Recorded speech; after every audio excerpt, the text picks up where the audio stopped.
Welcome to Coruzant Technologies, home of the Digital Executive Podcast. Welcome to the Digital Executive. Today's guest is Roy Gefen. Roy Gefen is one of the first investors and chief marketing officer at accessiBe, the market leader in web accessibility. A seasoned marketing professional and brand builder, Roy is dedicated to developing and activating innovative marketing and advertising strategies that support brand growth. Prior to joining accessiBe, Roy was a managing partner at top advertising agency Publicis Group for more than 10 years, where he honed in on his advertising and management skills. Before that, Roy worked for Bezic International and Saatchi & Saatchi. Well, good afternoon, Roy. Welcome to the show. Thank you, Brian. Awesome. I'm glad you're here, Roy, and I'm glad you can jump on. I know time zones and time differences are never an issue now with technology. So I appreciate you jumping on and talking and sharing your story today. So let's jump into the questions, Roy. You've got quite the career in marketing and digital as an executive, and now you're the investor and chief marketing officer at accessiBe. Could you share with our audience the secret to your career growth and what inspires you? I had this uncle when I was a kid, and I saw him drawing some very cool drawings at home. And I asked him, "Hey, what are you doing?" And he says, "Oh, I'm in advertising." So that's when I made the decision that I want to do what he's doing when I grow up. But it started like that, and then next things that really cramped my brain. I really felt I want to understand what makes consumers choose one thing over another. Psychology of consumers. So what I did was just started buying books from Amazon about planning and consumer behavior and psychology of consumer behaviors. And that's how I understood, let's say, the angle I want to take my career to. It was mostly offline when it just started, because online and internet just started, to get a little bit more mature. But once I understood the power of digital and, the magic of crowdsourcing and the magic of the things you can do online, that's when my career took a turn. I started working at Publicis Group, which is one of the biggest advertising groups, holding groups in the world. And I really focused on digital because I felt that's the place where we can make a difference. That's a place where people can measure the things that are happening. And I think eventually everyone's dream is trying to combine the things he likes or loves to do on a daily basis, but combine it with a good cause. And if you get to the point where you succeed in doing these two, then I guess you can say that you're on the right track, and that's how I feel. That's awesome. And you're absolutely right. When you find something that you really love and it's doing the greater good for society or your community, that just makes it all the better. And I think that's why a lot of people are very successful in their career or their entrepreneur journey. So thanks again, Roy. And Roy, let's talk about the pandemic a little bit. We don't know if it's going to come back or not with this other variant, but now that the pandemic has started to lift, what are your plans for business growth going forward? And will it be any different than the last 16 months? So, it's funny that you're saying that, Brian, because I don't know if you know, but we're in Israel. And I don't know if you know, we were one of the first nations that started to get vaccinated. And we feel that we're like kind of a step ahead of the rest of the world because we started addressing this before everyone else. And I'm really sorry to say that it really feels like we're going back into another wave of the pandemic. But hey, let's keep it positive at the moment. I can tell you that one good thing that happened with this pandemic is everyone just realized how online and digital have become, so important in our lives. And something I think, it helped. Like a lot of businesses struggled, a lot of brick and mortar businesses struggled, but a lot of online businesses actually had a chance to thrive.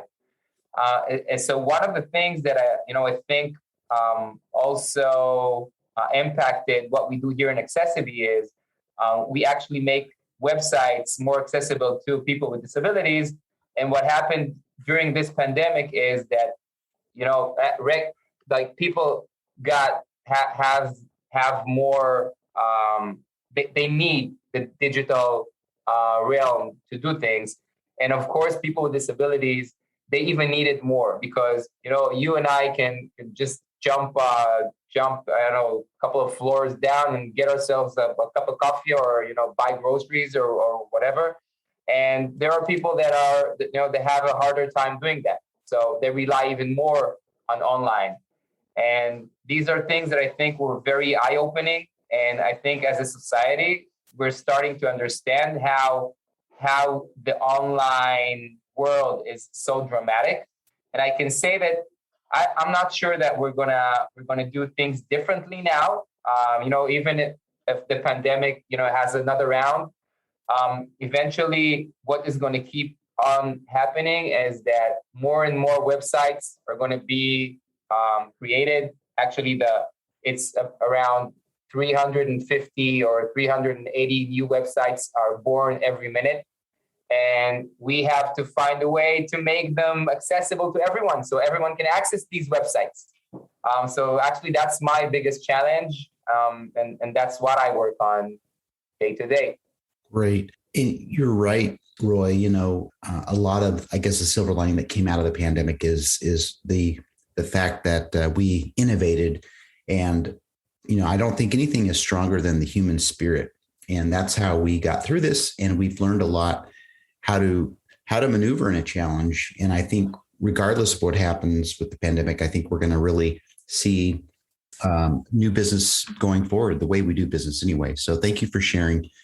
And Roy, Sure. Let's talk a little bit about technology here. Are you leveraging any new or emerging technologies within your tech stack? And if not, maybe there's some cool tool or app you might be able to share with us today that you use.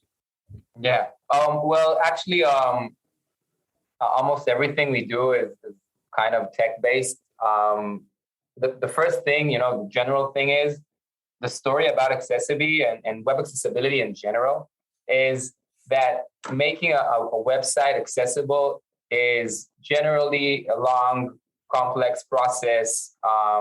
You need know-how, developer needs know-how. You as business owners, you need resources for that. You need time for that. And it's actually a never-ending process.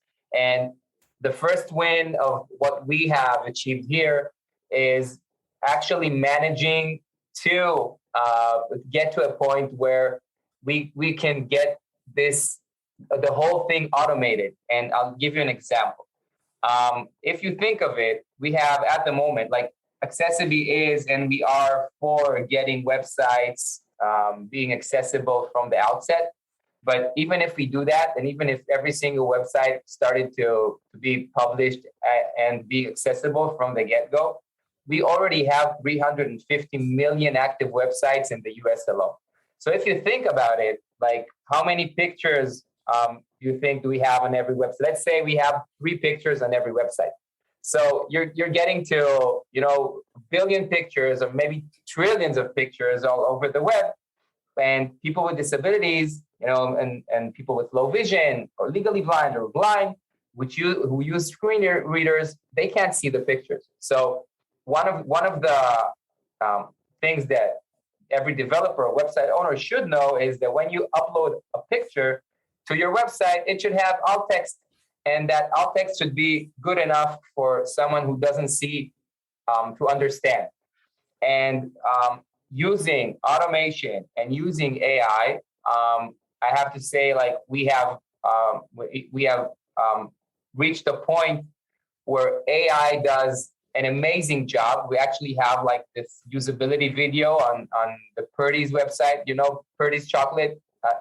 Well, it's chocolate, but there are so many images. If you think of e-commerce websites, like no human being will be ever able to manually go all over these images and make them and add the alt text. So we use AI, we use machine learning, We use all these to actually make all these complex missions, to make them scalable and to make web accessibility accessible. And all that I can say is thanks to technology, is thanks to AI.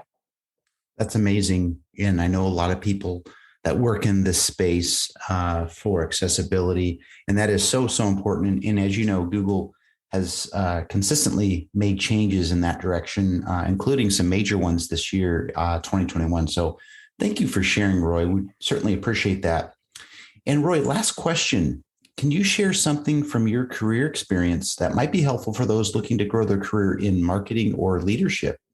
Oh, yeah. I think the most important thing is, there's this phrase saying that if you don't have data, you're just a guy with an opinion.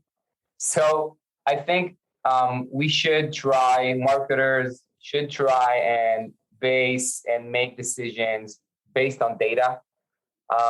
It helps. It can be big data, it can be small data, but I think, especially in this marketing area, people have opinions, and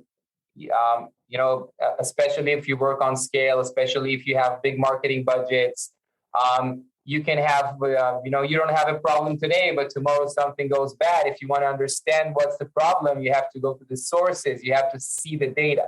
So every big decision, and if you have a clear visualization of the data, you can also, get good ideas. You can also get insights that can help you. So I guess the one thing I can say is it's great to be creative. It's great to have an opinion, but if you can base your decisions on data, it will probably be the best thing to do. Thank you for sharing, Roy. And you're right. With data, you can actually make some really informed decisions. And sometimes, obviously, those that are experienced in leadership positions can more readily make decisions. But it's easy to forget that data is truly the source where you're going to make a better, more informed decision. So I appreciate you sharing that. And Roy, it was a pleasure having you on today. And I look forward to speaking with you real soon. Thank you, Brian. It was my pleasure. Bye for now.